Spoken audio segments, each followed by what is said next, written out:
হ্যাঁ হ্যাঁ বলো। আরে কত পাঁপড় ভাজা খাবে? সেই যে রথের মেলা থেকে এসেছো, পাঁপড় ভাজা খেয়েই যাচ্ছ, এখনো শেষ হলো না। আরে পাঁপড়গুলো খেতে খুব ভালো।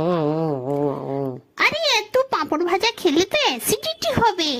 আরে বাবা তুমি ভুলে যাচ্ছ। আরে আমরা ভূত ভূত ভূতেদের অ্যাসিডিটি ফ্যাসিডিটি হয় না।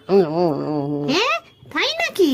আচ্ছা, এখন তো আরো অনেক পাঁপড় ভাজা রাখা আছে ঘরে। আরে আরে আমি তো পারলে আরো পাঁপড় ভাজা রাখবো।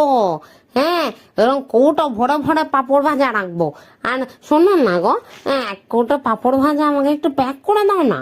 হ্যাঁ, প্যাক করে দেবো কেন? আরে আমি ব্রহ্মদাকে দিয়ে আসবো। ব্রহ্মদা পাঁপড় ভাজা খাবে বলছে, কঙ্কুও খাবে বলছে, তাই ভাবলাম একটু দিয়ে আসি। আচ্ছা,